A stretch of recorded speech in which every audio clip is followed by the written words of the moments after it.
And now, Mystery Theater.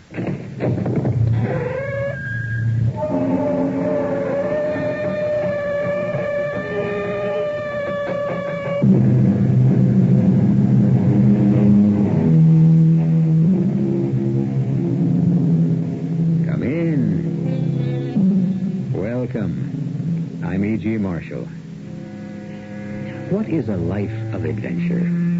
Some people seem to be forever caught up in a maelstrom of events, while others go along doing humdrum tasks. Of course, what one person calls exciting is to another just an everyday occurrence. And some people seem content with what Thoreau called lives of quiet desperation. But there is a difference. Certain individuals create their own excitement. Perhaps we never find adventure unless we go looking for it. But when we do find it, the results may be quite unexpected. Are you sure, miss, that you want to get off at Foothill Junction? Of course. Are we almost there? We'll be in about 5 minutes. But it beats me why anyone should want to get off at the end of nowhere. The train does stop there, doesn't it? Well, sometimes, when there's a reason. You mean it's not a regular stop on this line? That's right. It's not a town, you know. Just a crossroad. No stores? No post office? Nothing but the station. Well, I may be living there for quite a while. But nobody lives in Foothill Junction. My uncle does. Your uncle? Yes, Uncle Caleb, the station master. You're staying with him? Mm-hmm. Well, that's hard to believe.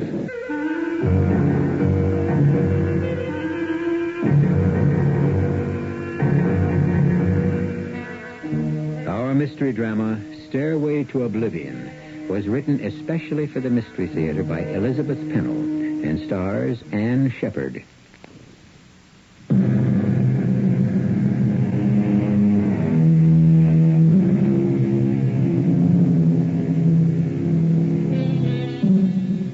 It is true that Julia had spent most of her life in the city, and at age 35, she gave every appearance of being a sophisticated woman quite able to take care of herself.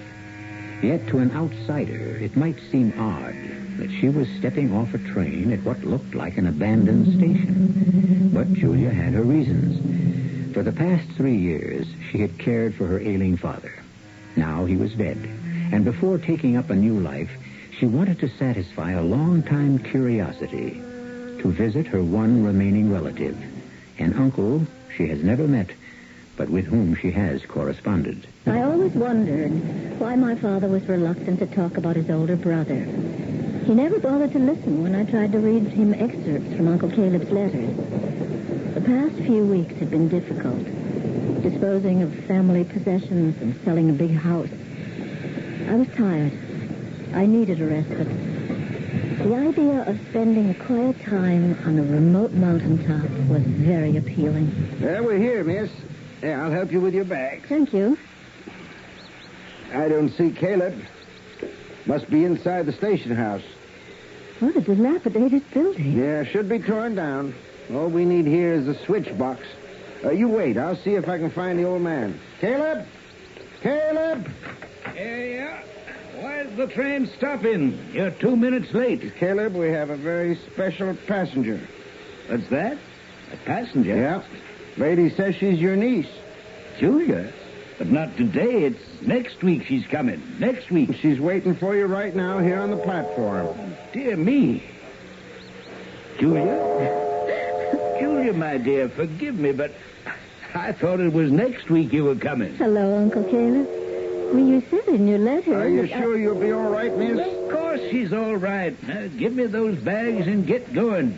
Train's 5 minutes late. Oh, Uncle Caleb, it's good to meet you at last. I'm sorry if there's some mistake about the date of my arrival. Oh, it's all my fault. Months and days have a way of all blending together up where I live. Afraid I've brought quite a bit of luggage.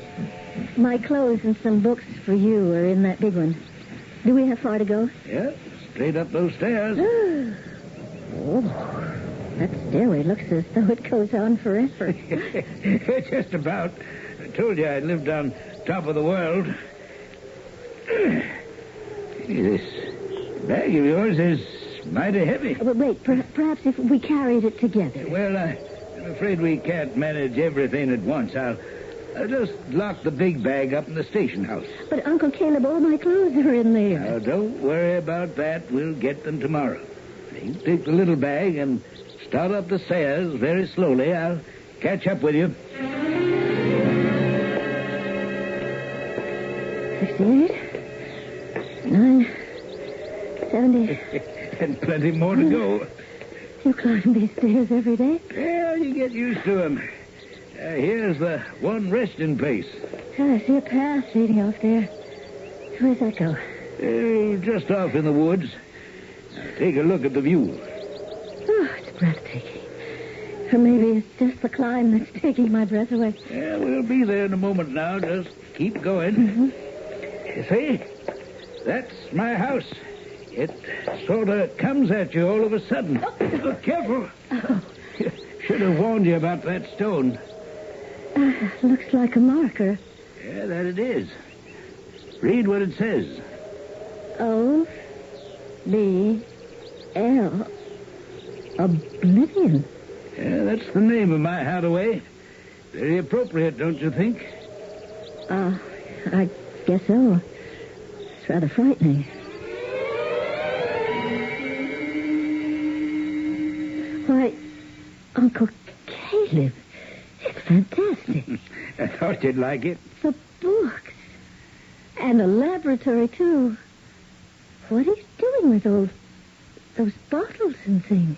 Oh, I like to potter with my pots and potions. Bugs and toads in those jars, but, oh, dear me, I know you'd like to freshen up, and I haven't even got the towels ready. Don't you worry about anything, Uncle Caleb. I'm pretty good at foraging for myself. Whatever there is to do. Please let me help you. The bedrooms are down that way, and, oh, excuse me, I just remembered. I left poor crepe hanger shut up in the basement. I knew about crepe hanger. I was eager to see the rest of the house. A long hallway opened off the living room with uneven floorboards and many doors, all of them closed. I moved cautiously, and then, at the very end of the hall, one door was ajar. I went in, expecting the worst. But my sagging spirit soared. It was a bright, cheerful room with a window and a view. I knew it wasn't Uncle Caleb's bedroom, even though a pair of well-worn jeans hung over the back of a chair. But my uncle was calling me, and I hurried to tell him I'd found my room. Well, here she is. Crepe hanger, this is Julia. What a beautiful, beautiful cat. You see, she knows you're a member of the family. And now, my dear, I'm going to show you to your room. Oh, I've already found it. You found Julia's room? The one at the very end. The door was open and I went in. No, my dear, that room is not for you. Oh, but it looks so comfortable. And it has such a nice view. You haven't seen your Aunt Julia's room. That's the only place for the woman of the house. Well, Aunt Julia never lived in this house. Oh, no, my dear. Your Aunt Julia's been dead for 20 years. But she would have liked her room. And so will you. Through this door here. It looks like my grandmother's bedroom when I was a child. And some of the same furniture. I've been saving it for you. You wanted a view? Now look out here. You never wrote me about your garden. Well, it's at its best just before sundown. And now, at last, I bid you truly welcome. As you can see, you have come home. I didn't know whether to laugh or cry. The dresser reminded me of my mother's. And feeling like a child, I stealthily opened the top drawer and... Oh, Uncle Caleb! What's the matter? Julia, what is it? I opened this drawer. There's a whole nest of baby mice. Well, yes, of course. And we mustn't disturb them. Disturb them? I don't like mice. Now, Julia, the mice are happy here. It's the perfect place for a nest. crepe hanger can't get them, and they'll never bother you. It's always a great comfort to have living creatures in the house. Uncle Caleb took me into the rear of the garden. Dark trees rose in the background, but there was a wide, cleared space laid out in plots and pathways, and there was a marvelous fragrance in the air. Well, I hope you'll spend a great deal of time out here. It's an herb garden. Oh, it's charming. Let's see, that's thyme, and this is sage. Oh, I'm a classicist. There's rosemary and rue, and this is comfrey. Very good for healing cuts and bruises. What an array. And here's what I call my poison plot. Well, it doesn't look very sinister. Lily of the valley, larkspur, jack in the pulpit, iris, and buttercups. Deadly poison. Every one. Uncle, you're joking. I noticed these from the window, but I'm relieved to see that they're not gravestones, just natural outcroppings of rock. Forgive me, but from a distance, there's something about the way your garden's laid out made it look like a cemetery. Oh, I planned it that way. Oh, Uncle Caleb, you're a ghoul. Now, don't laugh. This is a proper graveyard, all right. And someday, my Julia and I will be laid to rest here, side by side. His words were strange. And after I went to bed, I tossed and turned for hours, ridden with horrible nightmares. I woke late, dressed, and headed down the hallway. Good morning, Crepanger. Where's my uncle? I went into the surprisingly modern kitchen, efficient like a hospital, except that the many shelves were filled with herbs and spices. The makings for a substantial breakfast were on the table, and there was a note from Uncle Caleb which said, "I'll be back at 11:30. You know your way to the garden, but please do not, in big capital letters, open any other doors. I'll explain later." Well, he needn't worry. I was not about to pry. But I did want to get outside, and my clothes seemed all wrong for country wear. Then I remembered the jeans in the front room. If that door was still open, I wouldn't be breaking any rules. It was, just as it'd been the day before, and I snatched up the jeans from the back of that chair. Just my size if I rolled up the bottoms. I didn't stop to wonder who they might belong to, for now they were mine. When Uncle Caleb came back, I was happily kneeling in the garden trying to identify the herbs. Julia? Julia? I'm out in the garden. Well, I'm glad to see. Julia. Yes, Uncle Caleb. Where did you get those Those what? that disgraceful pair of pants? Oh, I saw them yesterday in that back room there. I'll take them off at once. Well, I will if you've brought my suitcase. I have a couple of pairs of slacks. Sorry, my dear, but I could not bring your suitcase. Freight train left a box of provisions, and I had too much to carry. But I have no other clothes to wear. We'll take care of that. Come with me to your room. Over there, in the trunk, Julia. Open it. But these are Aunt Julia's clothes. I can't wear anything like this. Look down further. You'll find something. Oh, what an elegant cashmere sweater. And these skirts, just the kind they're wearing today. Yes, there were plenty of things in that trunk I could wear. Even a denim wraparound for gardening. Then, at the very bottom, I came upon a long sequined evening gown, and pinned to it was a note which read, "This is the dress I want to be buried in." What has our Julia gotten herself into? Even her clothes are no longer her own. The aura around Caleb and his house grows ever more ominous, as you will discover when I return shortly with Act 2.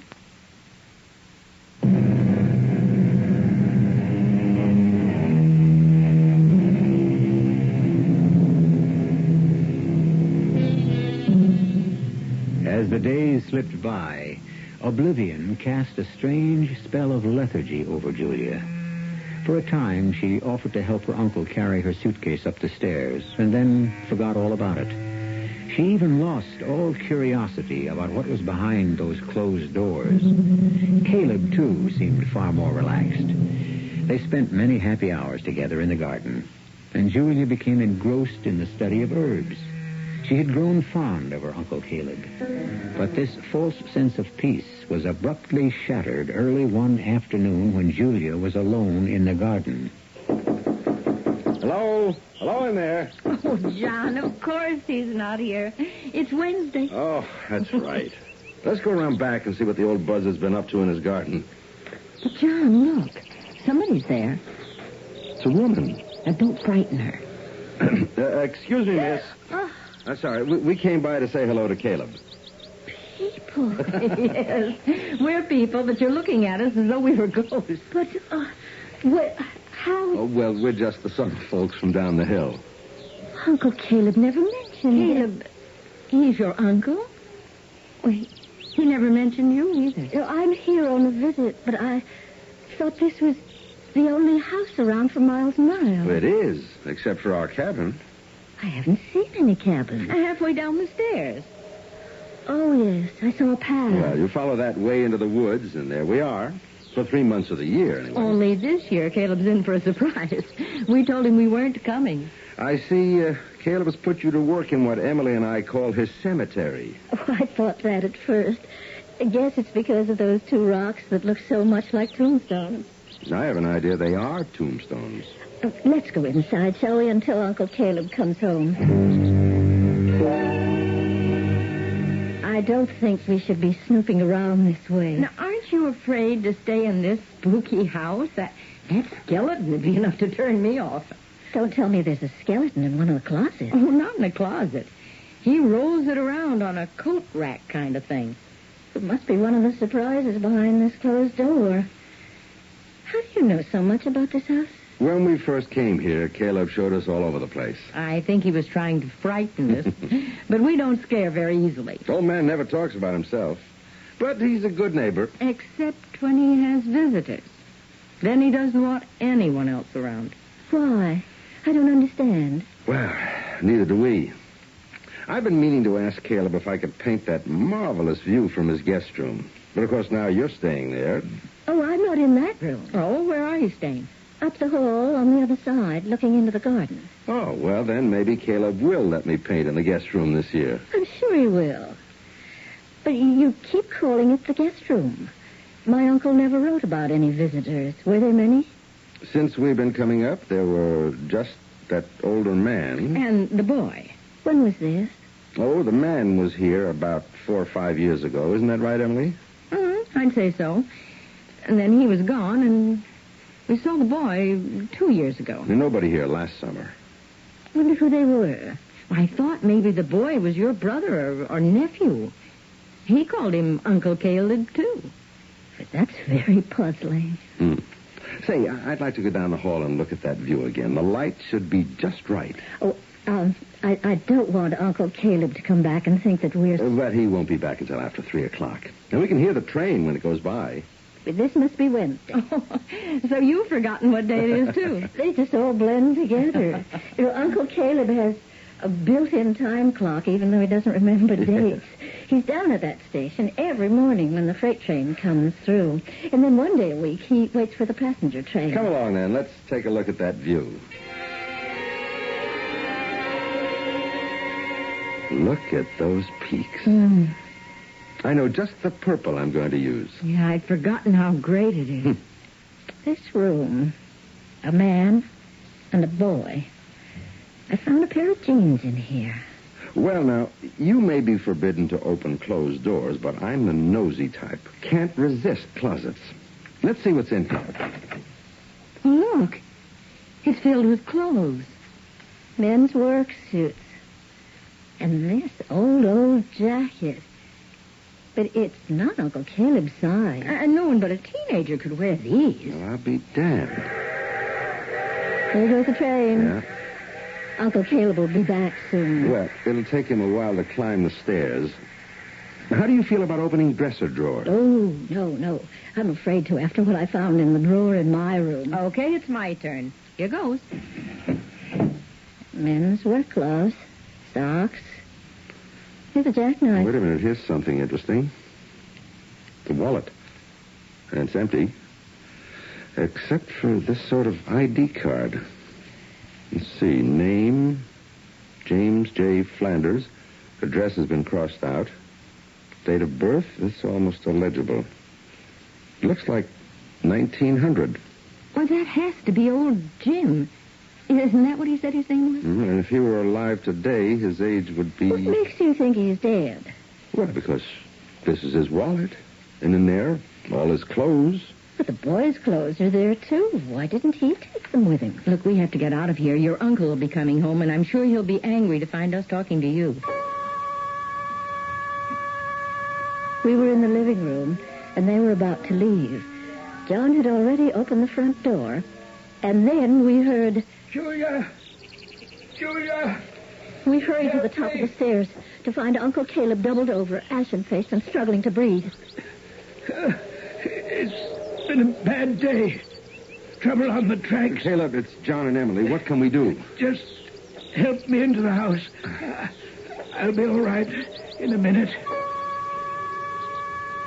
John and I supported my uncle, walking him slowly to the house. When I suggested going straight to his bedroom, he protested so vehemently, we eased him into a chair near the fireplace. Well, young fella, what are you doing here? We're back at the cabin for the summer. What happened to your trip to Europe? I had to give it up. But you didn't come in on the 3 o'clock. No. We got here yesterday. Not on the freight train, you didn't? No, we backpacked. From where? Left the car at Bearsville. I see. Uncle Caleb's head drooped forward, and he was seized with a violent coughing. I'd already loosened his collar, and now I tried to rub his chest. Uncle Caleb, you must have some digitalis. Where is it? Foxglove.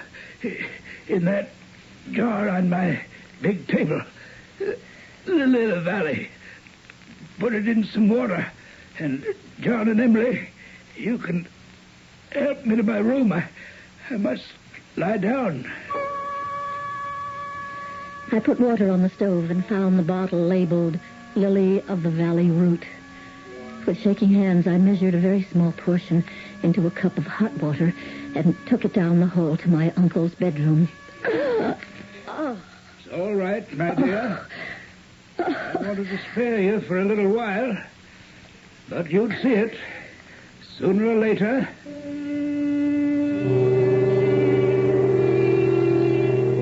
I couldn't believe I was seeing it then.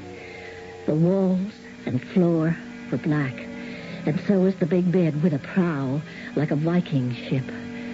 My uncle looked like a ghost propped up against those white pillows. And thank heaven, John had warned me, because there on one side of the bed was that coat rack thing from which dangled a full-size skeleton.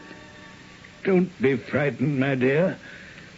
You'll soon get used to everything around here.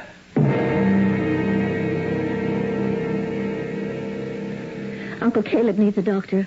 How do I get one? No way, not up here. But there's a telephone down at the station. Yes, but no passenger train until next week. You have to tell the train company that Uncle Caleb won't be able to... Oh, you'd be surprised. He's a sturdy old man, and he's had these attacks before. I'll flag down the freight train tomorrow. But, Julia, shouldn't be left alone with him. I think we should stay here. You're darn right we're going to stay. Well, I'm not helpless. Really, I'm not.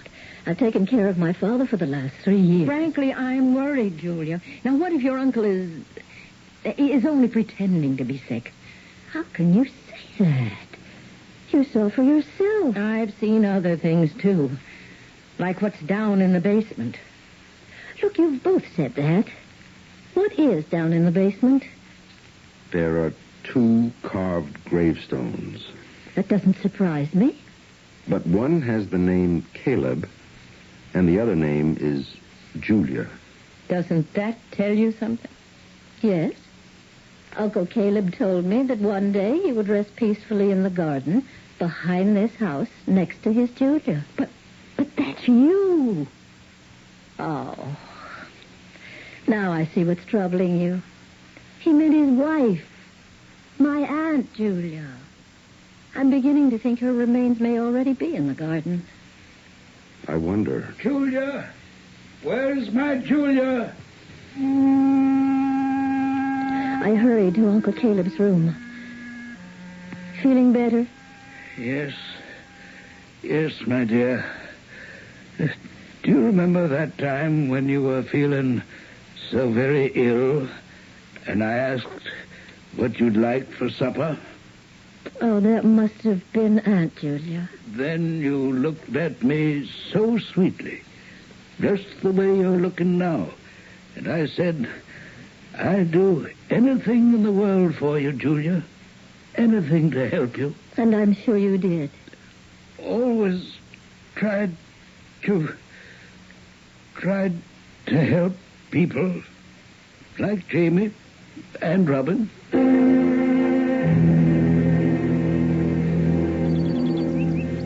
Oh, John. John, let's go back in the house. All right. I'll leave the shovel here. But that's all the proof I need. It's horrible. But what are we going to tell Julia? John, all that dirt. Where's it been? Sit down, Julia. There's something we've got to talk about. No, don't tell her, John. Arnie, you have to get away from this evil place. Oh, stop it, both of you. My uncle may be eccentric, but he's a kind, gentle old man. Yeah, I used to believe that, but no more. We're letting our imaginations run away with us. But, Julia, I have the proof. Proof of what? I remembered that 4 years ago there was only one stone in the backyard. Then last year, the smaller one had been added. Go on. So I took a shovel and went out just now. Oh, you had no right. I didn't dig down very far. Just far enough to establish that 2 wooden coffins are buried out there. One of them is about 6 feet long, big enough for a man, and the other is smaller. Just about the right size to hold a boy.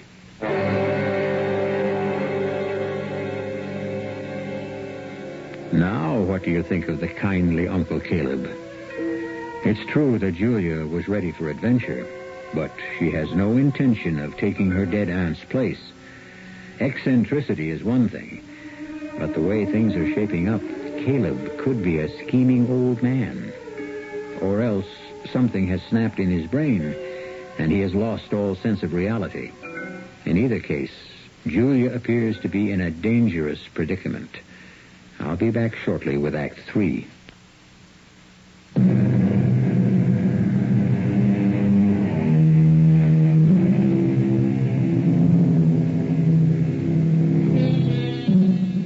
Julia has been confronted with some highly incriminating evidence against her uncle. If there really are 2 bodies buried in his garden, shouldn't the police be summoned? John, who made the discovery, is all for placing a telephone call at the railroad station to give a report on what he has found. But Julia is surprised at her own reaction. She feels protective toward her uncle. And although one might think she'd be grateful to have friendly neighbors, she finds herself resenting their interference. Don't you see, Julia? It's our duty to turn your uncle in. You don't know what you're talking about. After what I've uncovered? You have found nothing. You call 2 coffins nothing? None of us knows what's in those coffins. Well, I can certainly find out in a hurry. I forbid you to destroy my Uncle Caleb's garden. Julia, you're beginning to sound as batty as... Oh, I'm sorry. I realize you've been through a lot, and you're not thinking straight. I know my uncle better than you do. I'm thinking that the smaller coffin may contain the remains of my Aunt Julia. And the other one? Well, it's just like Uncle Caleb to be saving that one for himself. Well, there's another way to find out. You're right. Let's just ask Uncle Caleb. But if he's really sick... I mean when he gets stronger. In the meantime, I suggest we have some supper, and then you can go home. There's really no reason for you to spend the night. We're staying.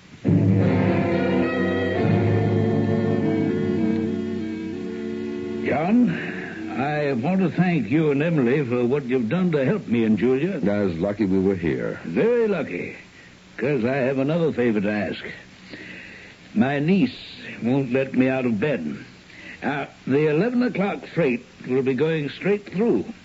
But if they should slow down, and I don't want them to think no one's minding the store. No, I plan to be there when the train comes through.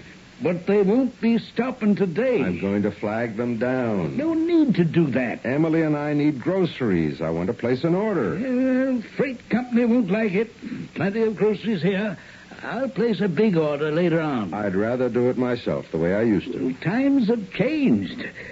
But if the train does stop, tell them I'll be back on the job tomorrow. I'll be off. Oh, I'll go halfway down the stairs with you. I want to check up on the cabin.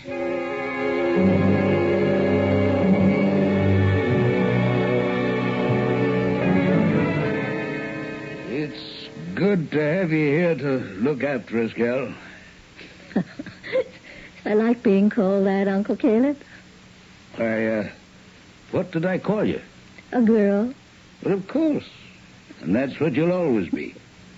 It's why I don't like to burden you with my problems. If there's anything you want to tell me, Uncle Caleb, you know I'll always listen.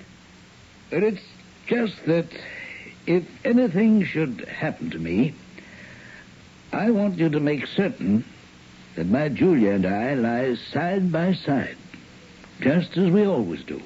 You mean in the garden? Yes. Yes, I've left instructions in my will, but I'll feel so much better knowing a member of the family will take care of things personally. Well, of course, Uncle Caleb. You can count on me. But you know, you hadn't told me that Aunt Julia is already buried in the garden. Oh, she isn't, Julia. Not by herself. We'll go together. But where is she? She's there, in that handsome urn, on my bedside table.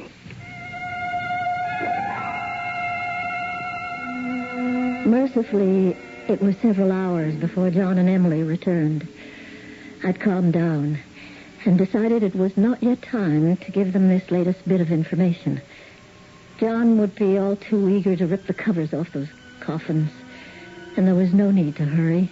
The dead could wait. Hi, Julia. How's your uncle? Resting comfortably, thank you. Well, where'd you get that gaudy thing? Down at the cabin. It's an extra calendar. I thought you'd better start keeping track of the days. I've circled today's date. Well, thanks very much. And here's a bag of oranges. The brakeman threw them off to me. Then you did stop the train. You bet I did. Had a talk with the engineer. He says there's no reason to have a station at Foothill Junction. And before long, any switching will be done by automation. That means Uncle Caleb will be out of a job. Well, okay, Julia. I didn't make any telephone calls. Kept my part of the bargain. What about yours? Please. Give me just a few days more alone with my uncle. I'm sure there's an explanation. I put off asking Uncle Caleb any questions until one morning I found him in the guest room admiring the view. He sat in a rocker stroking crepe hanger curled up in his lap. Uncle Caleb. You know a man named Flanders? Flanders? No, can't say I know anyone by that name. Try to remember. James J. Flanders. Why, you don't mean Jamie, do you? I don't know. Who's Jamie? Poor Jamie. He's dead. Very nice man. He stayed in this room, didn't he? Yeah, Jamie loved this room. But how did you know he was here? We found a wallet in that dresser with his name on it. We? Now, who do you mean by we? Well, I should say John found the wallet. But they knew about Mr. Flanders. I didn't. Just what did they know about him? Only that he was staying with you one summer. How did you meet him? Meet Jamie? Mm-hmm. They rolled him off the freight one winter morning about 5 years ago. Poor, derelict man. Thin as one of the rails he was riding. And you brought him home? True gentleman, if there ever was one. But the sickness had gone too far. Jamie didn't have long to live. You took care of him? Oh, I gave him food and clothes. His strength came back, and we thought he was going to be well. But it came too late. He loved it here, and he wanted to stay. I see. So you buried him in the garden? Well, it's where he wanted to be. Uncle Caleb, there are 2 unmarked gravestones in your garden. Oh, so you know about Robin, too. I know nothing about Robin. Dear Robin. I found him in the woods, nearly starved to death, and it was October. A boy. Way up here. Where did he come from? From Bearsville. No. You don't mean that he escaped from that mental institution? That was no place for a bright boy like Robin. Oh, Uncle Caleb, you can't just take in a boy who's a runaway. And why not? He needed a home. But didn't they look for him? Oh, yes, but I hid him in the basement. I don't know what to say. How long did this boy live with you? Nearly a year. I tried so hard to help him, but... well, he must have been sickly from the time he was born. It was too late to save a small soul who'd been abandoned when he was a baby. Uncle Caleb, when you say you helped him, do you mean that I mean I gave him love and the only home he'd ever known. That's why Robin must never be taken away.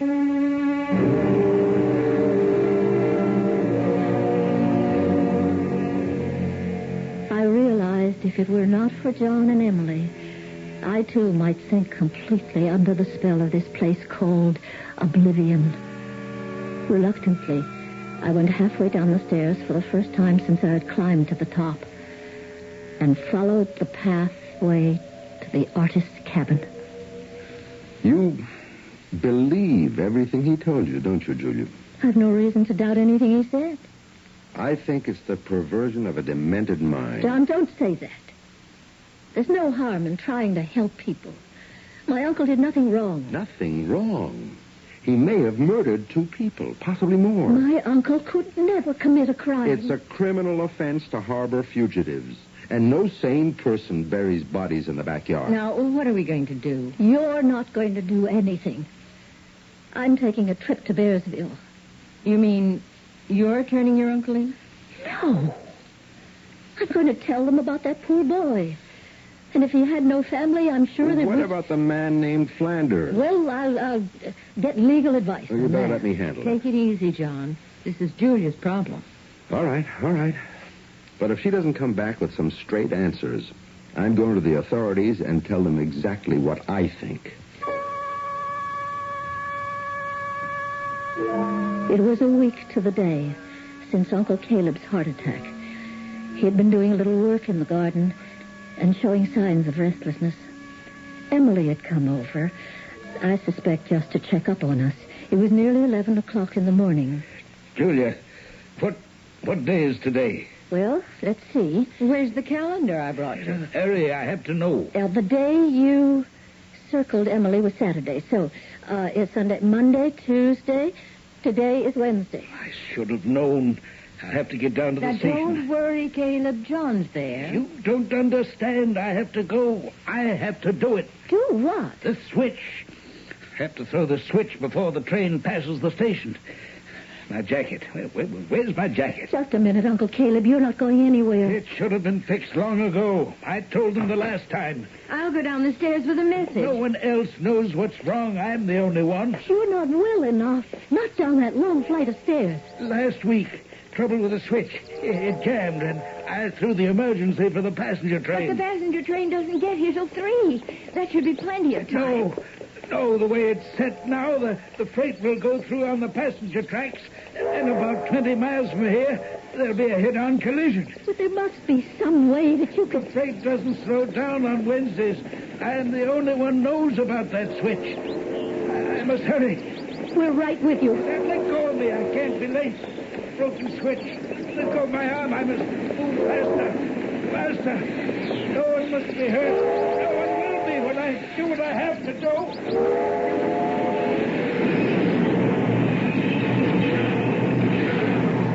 He made it. Caleb, stop the train. I know. He said he had to do it. John? John, everything's all right now, isn't it? Go on back up the hill, both of you. There's nothing you can do. Well, then we don't need to give you the message? What message? About the switch, the broken switch. Switch. So that's why he did it. That's exactly why. He should have told me last week. Where is Caleb? I suppose there was no other way. No other way to stop that freight train. Caleb threw himself across the track.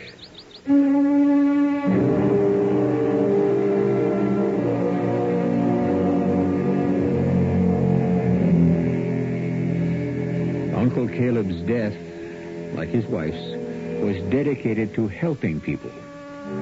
Perhaps on the evidence you believe that, or if you have a different kind of imagination, you may believe there was a darker side to his nature. That's up to you. As for Julia, I'll tell you about her in just a moment.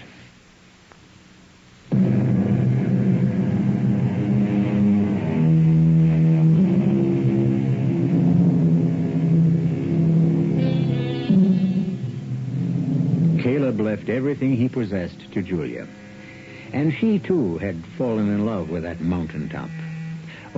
She reported the deaths of Jamie and Robin, but since no one claimed them, they rested in peace beside Caleb and Aunt Julia in the garden where they all wanted to be, in Oblivion. Our cast included Ann Shepard, Guy Sorrell, Mary Jane Higby, and Nat Poland. The entire production was under the direction of Himan Brown. This is E.G. Marshall inviting you to return to our Mystery Theater for another adventure in the macabre. Until next time, pleasant dreams.